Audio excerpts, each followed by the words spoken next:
महाराष्ट्र प्रदेश कांग्रेस सुमूर के इंचार्ज व party general secretary Mallikarjun खड़गे का कहना है कि महाराष्ट्र में भगवा जमातों को आम इंतखाबात में शिकस्त देने के लिए प्रकाश अंबेडकर समेत हम ख्याल जमातों से मुज़ाकरात जारी है। खड़गे का कहना है कि मुतवक्के इत्तेहाद के लिए कांग्रेस और एनसीपी अपनी अपनी सीटों में से कुछ की कुर्बानी देने के लिए भी तैयार हैं।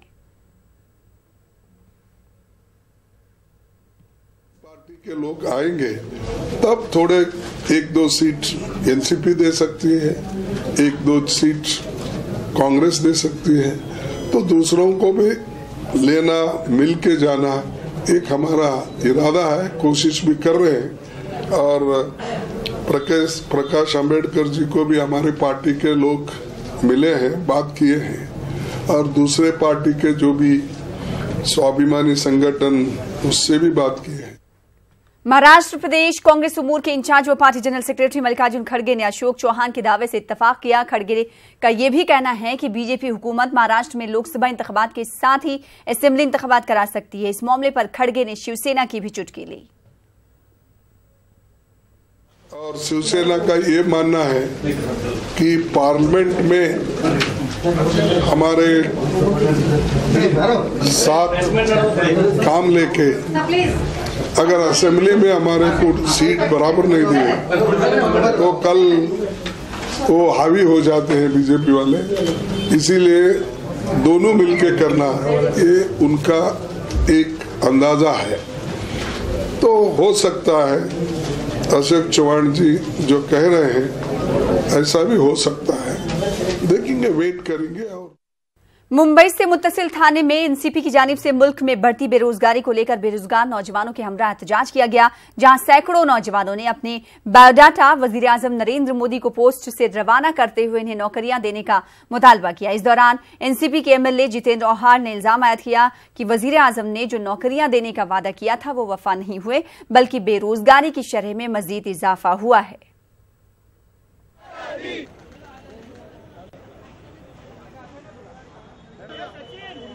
जुमलेबाज मोदी साहब ने अपने 2014 के हर भाषण में कहा था कि मैं 2 करोड़ नौकरियां दूंगा। ये जुमला था, ये अब पता चल रहा है, क्योंकि 5 साल में उन्होंने 10 करोड़ की जगह सिर्फ 65,000 नौकरियां दी है। यानी उनके वादे के मुताबिक वे कुछ भी कर नहीं पाए। ये जुमला ही था। बेकारों की फौज है, आज बेरोजगारी की फौज है, और फिर धर्म द्वेष की राजनीति करके नौजवानों का माथा भड़काना ये बीजेपी का हथियार है। जब तुम नौकरियां दे नहीं पा रहे हो तो बेरोजगार से माफी मांग लो कि भाई मेरी गलती हुई। बेरोजगारों की जो संख्या है वो 70 साल में पहली बार इतनी दिख रही है। उधर अमरावती में किसानों का एहतजाज जारी है। जिला भर के सैकड़ों किसानों ने आज भी जिला कलेक्ट्रेट दफ्तर के सामने जमकर एहतजाज दर्ज किया। इस एहतजाज में मर्द व खवातीन किसानों ने हिस्सा लिया। इस मौके पर हुकूमत के खिलाफ जमकर नारेबाजी की गई। किसानों की मांग है कि मुख्तलिफ मंसूबों के तहत इनकी जो जमीनें हुकूमत ने अपने कब्जे में ली है, इसका मुनासिब मुआवजा इन्हें अदा किया जाए। एहतजाज के सबब इलाके में ट्रैफिक जाम भी देखा गया। तुम्ही त्या मोर्चाला दुसरा मार्ग द्या, इथं जेवण शिजतंय, तुम्ही बघून गेले, इथून गाड्या येत आहेत, आमच्या त्या जेवणाच्या जोडून जात आहेत, ती अन्नाची कदर करा। हे सगळे कालपासून आहेत, खिचडी खाऊन इथे बसले आहेत, अंगावर पांघरून नाही आहे, थंडीमध्ये अकळलेले आहेत। यासाठी तुम्ही पोलीस प्रशासनाने कधी विचारणा केली? काय व्यवस्था आहे, काय त्रास आहे? नाही केली। आणि तुम्ही सुद्धा म्हणताय की आम्ही सुद्धा शेतकऱ्यांचेच मुलं आहोत। पोलीस अधिकाऱ्यांकडून मी ऐकतोय, अनेक पोलीस अधिकाऱ्यांनी मला म्हटलंय। उधर नांदेड़ जिला के हदगांव तालुका में वाक़े चौरंबा गांव का जिला परिषद स्कूल निहायत ही खस्ताहाली का शिकार हो चुका है। स्कूल की इमारत मुनहदम होकर कई माह हो चुके हैं, लेकिन आज तक इंतजामिया ने नई इमारत की तामीर के सिलसिले में कोई पेशरफ्त नहीं की, जिसकी वजह से स्कूली तलबा ने आज अपने मसाइल से इंतजामिया को वाकिफ कराने के लिए एहतजाजी मुजाहरा किया और एहतजाजन जिला परिषद दफ्तर सामने ही अपनी क्लास शुरू कर दी। बाद में हमने उनको एक लेखी निवेदन दिया कि हमारे स्कूल गिर रहा, तो उसके लिए हमारे कुछ मदद करके हमारे स्कूल के खोलिया दिलाओ। जिला ऐसा बोलने के बाद उन्होंने बोले ठीक है, बोले निवेदन ले लिया और स्कूल देंगे बोल भरोसा दे के हमारा एक प्रस्ताव लेके हमें जाने के लिए कहा। तो हम गए। बाद में 1 साल हो गया, 6 महीने के बाद हम फिर वापस निवेदन लेके आ गए। मैदान में पानी जमा होता था और क्लास में भी पानी गिरता था और वो क्लास आजू बाजू से भी भीग जाता था। इसलिए हम बैठने में हमको अड़चन होती थी। हम घर से थैले लाते थे और बैठते थे, हमको बहुत परेशानी होती थी। शासन से इतनी विनती है कि हमारी जल्द से जल्द स्कूल बन के दो। मुख्तलिफ मांगों को लेकर आकोला में आंगनवाड़ी खवातीन वर्कर्स ने जमकर एहतजाज किया। मकामी वाटिका चौक से गुजरता हुआ ये एहतजाज जब कलेक्टर के दफ्तर के करीब पहुंचने लगा तो पुलिस ने इन खवातीन को हिरासत में लिया। एहतजाजियों के मुताबिक उनके मुतालबात पूरे न होने की सूरत में जेल भरो आंदोलन का इशारा दिया गया। अगर इनकी मांगे अब भी पूरी नहीं की गई तो आइंदा भी इसी तरह के एहतजाज जारी रहेंगे। 2002 मध्ये असं निश्चित झालं होतं की आमच्या अंगणवाडी सेविकेमधूनच 50% सुपरवायझरच्या जागा भरणार आहे, परंतु आजपर्यंत काही जागा भरलेल्या गेले नाही। आमच्या सेविकांचं अतोनात नुकसान होणार आहे आणि असं करत करत आमच्या बिचाऱ्या रिटायर झाल्या, परंतु त्यांचं प्रमोशन झालेलं नाही आहे। तसेच ज्या आमच्या बाया रिटायर झालेल्या आहेत त्यांना किती वर्ष झाले परंतु अजून त्यांना पेन्शन मिळालेली नाही आहे। त्या पेन्शनची वाट पाहत आहेत, सारखे फोन करतात की ताई कधी होईल कधी होईल। काही अपंग आहेत, काही निराधार आहेत, खरोखरच निराधार आहेत। आगे बढ़ेंगे। मुंब्रा बाईपास पर हादसा का सिलसिला थमने का नाम नहीं ले रहा है। सड़क की मरम्मत के बाद भी लगातार हादसा हो रहे हैं। आज एक बार फिर एक दर्दनाक हादसा पेश आया है जिसमें ट्रक ड्राइवर व क्लीनर दोनों की ही जाए हादसे पर मौत हो गई।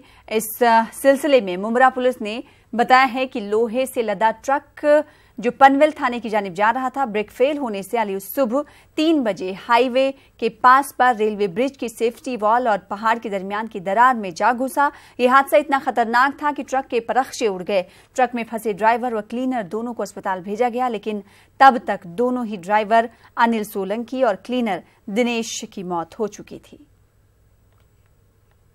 गर्ल्स इस्लामिक ऑर्गेनाइजेशन की जानिब से नांदेड़ में एक सकाफती नुमाइश का एहतमाम किया गया। ये नुमाइश वैलेंटाइन डे यानी यौम आशिकान की मुखालिफत करने के लिए मुनक्किद की गई है। नुमाइश में शरीक तालिबात में मुख्तलिफ मॉडल पेश किए और इसके जरिए समाज में फैल रही बेहयाई और अखलाकी बुराइयों को उजागर करने की कोशिश की गई। नुमाइश में जलसे का भी इनेकाद किया गया जिसमें जमात इस्लामी की शोबे खवातीन के अरकान ने खिताब किया और बच्चों को इस्लाम के अखलाक की तालीमात को अपनाने का दर्स दिया।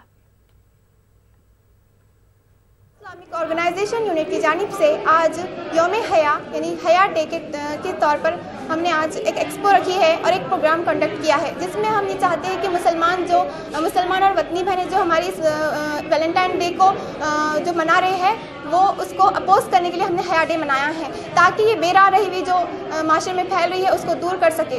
और इसका मकसद इसके लिए हमने तमाम कॉलेजेस, मुख्तलिफ किस्म के कॉलेजेस और ट्यूशन्स में हमने इस बेरा रवि को दूर करने की बहुत कोशिश की है। Girls Islamic organisation Maharashtra south zone की तरफ से आज नांदेड़ यूनिट में एक हया डे और हिजाब डे के ताल्लुक से हम लोगों ने एक प्रोग्राम कंडक्ट किया है जिसका हमारा मकसद ये था कि हम हया और हिजाब के सही कंसेप्ट को हमारे माशरे में और साथ ही साथ दूसरी अपनी हमवतनी बहनों के साथ इस्लाम के सही कंसेप्ट ऑफ हया और हिजाब को एक्सप्लेन कर सकें। मालेगांव के अहले सुन्नत रिसर्च सेंटर में सहमाही हिफ्ज हदीस कोर्स की तकमील के मौके पर एक तकरीब का इनेकाद किया गया। इस तकरीब में सैयद मोहम्मद महमूद अशरफी अल जिलानी बानी व सरपरस्त अहले सुन्नत रिसर्च सेंटर की छौछिया, मुफ्ती रिजा उल हक अशरफी मिसबाही, मुफ्ती मोइनुद्दीन अशरफी मिसबाही और आबिद हुसैन सकलैनी मुंबई ने मेहमान खुसूसी तौर पर शिरकत की। अवेयरनेस पैदा किया जाए, तो अंदर बेदारी लाई जाए और उसके ज़रिए हम उन्हें एक अच्छा इंसान बनाना चाहते हैं ताकि दुनिया का माहौल उन्हें गुमराह न कर सके। मौजूदा दौर में असरे तालीम के नाम पर महज दुनिया में कमाने का तरीका सिखाया जा रहा है। ऐसे में बच्चे पैसा कमाने की मशीन तो बन रहे हैं लेकिन तालीमात इस्लामी से दूर होकर हुकूक अल्लाह और हुकूक अल-इबाद से दूर होते जा रहे हैं। इसी के पेश नज़र मुंब्रा में बच्चों के दरमियान इस्लामिक क्विज मुकाबले का प्रोग्राम मुनक्किद किया गया जिसमें बच्चों ने बढ़ चढ़ कर हिस्सा लिया।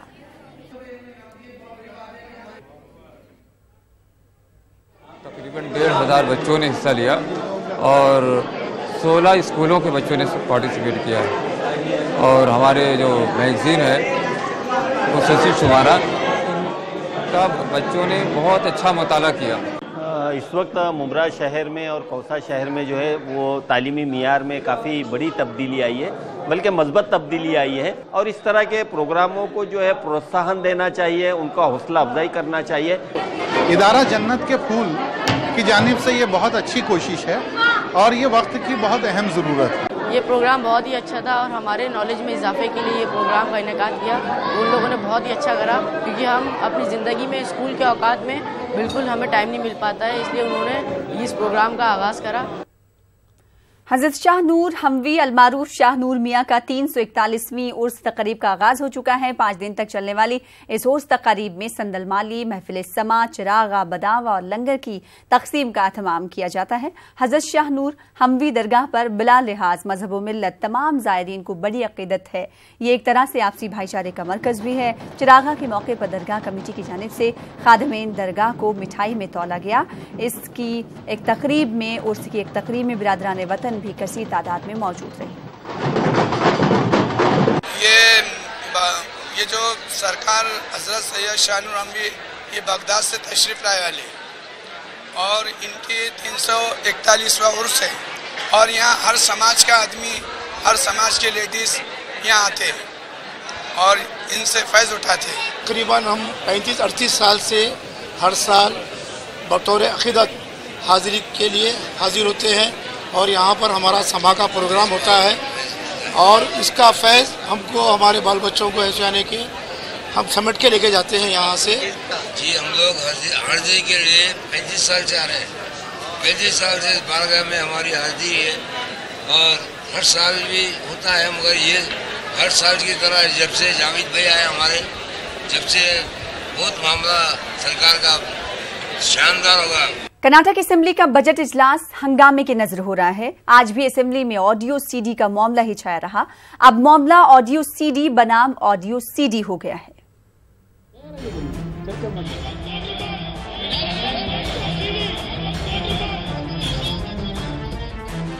हाल ही में वजीर आला एसडी कुमारस्वामी की जानिब से जारी की गई ऑडियो सीडी पर कर्नाटक असेंबली में हंगामा जारी है। इस ऑडियो सीडी में बीजेपी के रियासती सदर बीएस येदियुरप्पा पर संगीन इल्जामात आयद किए गए हैं। दूसरी जानिब कुमारस्वामी को टक्कर देने के लिए बीजेपी ने भी एक ऑडियो सीडी जारी की है। कल जारी की गई इस ऑडियो सीडी में साल 2008 में कुमारस्वामी पर एक एमएलसी के साथ खरीद फरोख्त की बातचीत का इल्जाम है। वजीर आला कुमारस्वामी ने आज असेंबली इजलास में वजाहत पेश करते हुए कहा कि वो इस मामले में जांच के लिए तैयार हैं। उन्होंने कहा कि पार्टी के एक अंदरूनी मामले को बीजेपी उछाल रही है।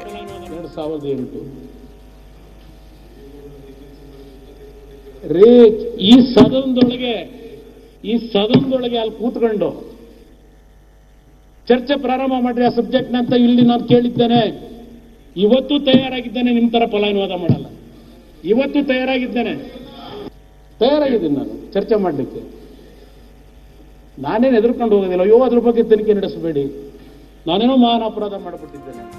दूसरी जानिब बीजेपी ने मुतालबा किया है कि सिर्फ ताज़ा ऑडियो सीडी ही नहीं, पिछले तमाम मामलात की एसआईटी के जरिए जांच की जाए। इस जांच में वजीर आला कुमारस्वामी और साबिक वजीर आला सिद्धारामಯ್ಯ को भी शामिल किया जाए। ಇವತ್ತು ನ್ಯಾಯಾಧೀಶರಿಂದ ತನಿಖೆ ಮಾಡಿಸೋದನ್ನ ಬೇಡ ಹೋಗಲ್ಲ. ಪ್ರಾಯಶಃ ತನಿಖೆ ಮಾಡಂಗಿದ್ರಿನ ಪ್ರಾಯಶಃ ಭೂಪಾಯಿ ಸಾಹೇಬರು ಕೂಡ ಸ್ಪೀಕರ್ ಇದ್ದಂತ ಟೈಮಲ್ಲಿ ಅವ್ರ ಬಗ್ಗೆ ಕೂಡ ಸಾಕಷ್ಟು ಅಲಿಗೇಷನ್ ಮಾಡಿದ್ರು. ಅವರು ಕೂಡ ಅವತ್ತಿನ ಸಂದರ್ಭದಲ್ಲಿ ಎಂಎಲ್ಎಗಳನ್ನ ಡಿಸ್ಕ್ವಾಲಿಫಿಕೇಶನ್ ಮಾಡುವಂತ ಟೈಮಲ್ಲಿ ಅವ್ರನ್ನ ಹೆಸರನ್ನು ಉಲ್ಲೇಖನೆ ಮಾಡಿದ್ರೆ ಅವ್ರ ಅವಧಿಯಿಂದ ಇವತ್ತಿನ ತನಕ ಕೂಡ ತನಿಖೆಗೆ ತಾವು ಆದೇಶ ಮಾಡಬೇಕೆಂದೇಳಿ ನಾನು ಒತ್ತಾಯಗಳನ್ನು ಮಾಡ್ತೀನಿ. ಆ ಒತ್ತಾಯ ಮಾಡುವಂತ ಸಂದರ್ಭದಲ್ಲಿ ಮುಖ್ಯಮಂತ್ರಿಗಳನ್ನ ಸೇರಿಸಬೇಕು ಆ ತನಿಖೆಯಲ್ಲಿ, ಜೊತೆಲಿ ಸಿದ್ದರಾಮಯ್ಯರು ಕೂಡ ತನಿಖೆಯಲ್ಲಿ ಸೇರಿಸಬೇಕೆಂದೇಳಿ ನಾನು ಒತ್ತಾಯ ಮಾಡ್ತೀನಿ। असेंबली में बीजेपी की जानिब से सिद्धारामಯ್ಯ का नाम लेते ही कांग्रेस के अरकान चरागपा हो गए। कांग्रेस के लीडर जमीर अहमद खां और दीगर ने बीजेपी के खिलाफ जमकर बयानबाजी की। न्यूज 18 उर्दू के लिए बेंगलुरु से रऊफ अहमद हल्लूर की रिपोर्ट। मुस्लिम तालीमी इदारे न सिर्फ मुसलमानों बल्कि दिगर तबकों को भी तालीम से आरास्ता करें। तालीमी खिदमात के जरिए मुल्क और मिल्लत की तरक्की में अपना किरदार अदा करें। बेंगलुरु के अल अमीन कॉलेज में मुनक्किदा इजलास में इन ख्यालात का इजहार किया गया।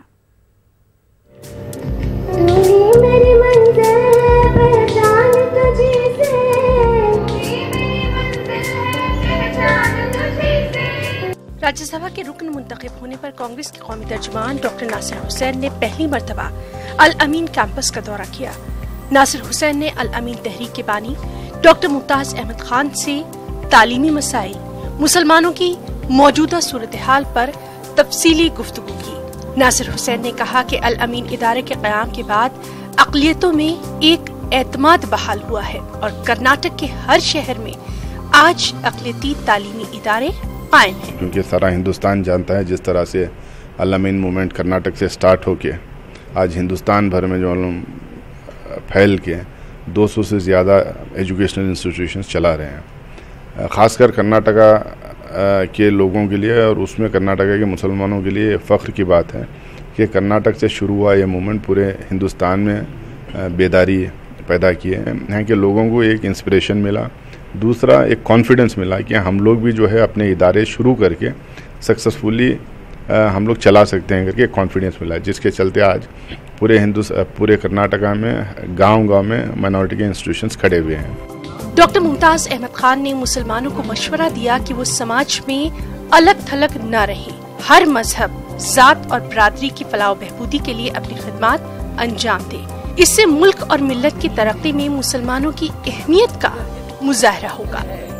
और मैं यही चाहूँगा कि हमारे लोग अलग से रहने के बजाय बाकायदा मुल्क के और मिल्लत के साथ मुल्क के और निशान के काम में शामिल हो और हर जगह मुसलमान नज़र हो और लोगों में एहसास हो ये मुसलमान कौन हमारे से यहाँ मुल्क में रहने से कितना अच्छा है, ये ताकतवर कौन से हम मुल्क जो है वो आगे बढ़ रहा है, ताकत हो सकता है।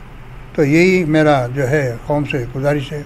इंशाअल्लाह हम अल अमीन एजुकेशन सोसाइटी के लिए ये जो ये होनवार और नौजवान जो कायद बन के सामने आए हैं, हम उनका साथ दें, ज़रूर हम उनका साथ देंगे।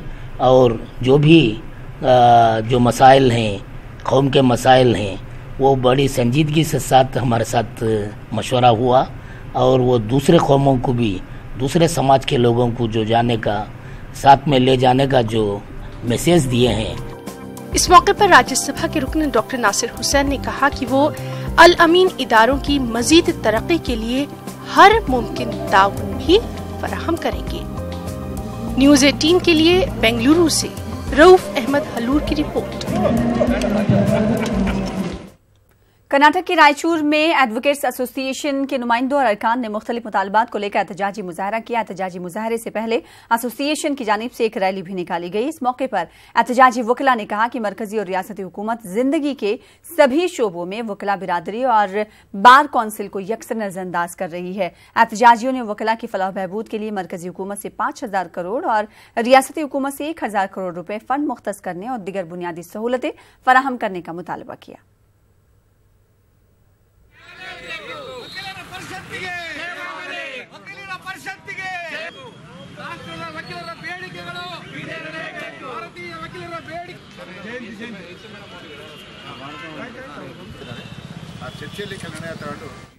गुलबर्गा में सरकारी यूनानी मेडिकल कॉलेज के क़याम का मामला एक बार फिर उठाया गया है। सरकारी यूनानी अस्पताल के इफ्तिताह के साथ ही इसकी बुनियाद पर सरकारी यूनानी मेडिकल कॉलेज के क़याम का मुतालबा किया जा रहा है। आप देखें रिपोर्ट और मुझे दें इजाजत। आदा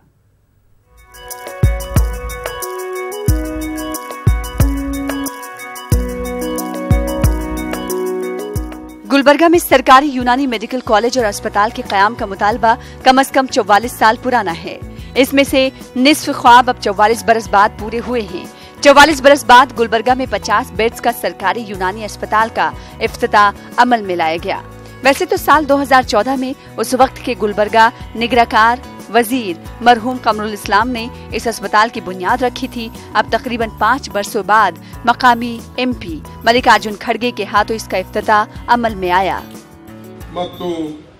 अत्यंत कಡಿಮೆ ಖರ್ಚದಲ್ಲಿ ಒಳ್ಳೆ ಗುಣಮುಖ ಆಗ್ತಕ್ಕಂತ ಈ ಒಂದು ಔಷಧಿಗಳು ಮತ್ತು ಅದರ ಕಂಟೆಂಟ್ಗಳು ಇದರಲ್ಲಿ ಇವೆ। यूनानी इलाज देरीना सही, सस्ता और मौसर है। यूनानी इलाज पुराने क्रॉनिकल अमराज के लिए मौसर और मुफीद है। यूनानी इलाज महफूज है। यूनानी इलाज में कोई साइड इफेक्ट नहीं है। बताया जाता है कि साल 1975 में ही गुलबर्गा के लिए 100 बेड्स का सरकारी यूनानी दवाखाना और मेडिकल कॉलेज को सरकारी मंजूरी मिली थी। ताहम कुछ नागुज़ीर वजूहात की बिना पर ये प्रोजेक्ट इल्तवा का शिकार हो गया था। अस्पताल के इफ्तिताह के बाद अब सरकारी यूनानी मेडिकल कॉलेज के क़याम का मुतालबा किया जा रहा है।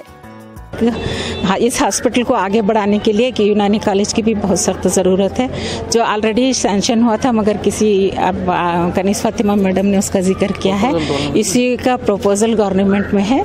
मैं स्पेशली तमाम टीम मेंबर से गुजारिश करूंगी कि उसको प्रोसीड करके कॉलेज का सैंक्शन ऑर्डर ला लें। शहर में यूनानी कॉलेज कायम हो, जिसकी फाइल गवर्नमेंट से आली जनाब कमरुल इस्लाम साहब अपने दौरे हुकूमत में कोशिश की है। अब इसकी मंजूरी बाकी है और ये जिम्मेदारी मैं हमारे नौजवान district in charge minister Shri Priyank Kharge sahab को देना चाहती हूँ। 4 करोड़ 85 लाख रुपयों की लागत से इस हॉस्पिटल की तामीर की गई है। दूसरी जानिब इस यूनानी अस्पताल का मनफी पहलू ये है कि ये शहर की आबादी से दूर मुज़फ़्फ़राती इलाके काकड़े चौक पर वाक़ है, जहां पहुंचने के लिए ही मरीज को सवारी के लिए भारी रकम देनी पड़ती है। ऐसे में अस्पताल अपने क़याम के मकसद में कामयाब होगा, इस पर खदशात बरकरार हैं। न्यूज़ 18 उर्दू के लिए गुलबर्गा से जवाद मीर की रिपोर्ट।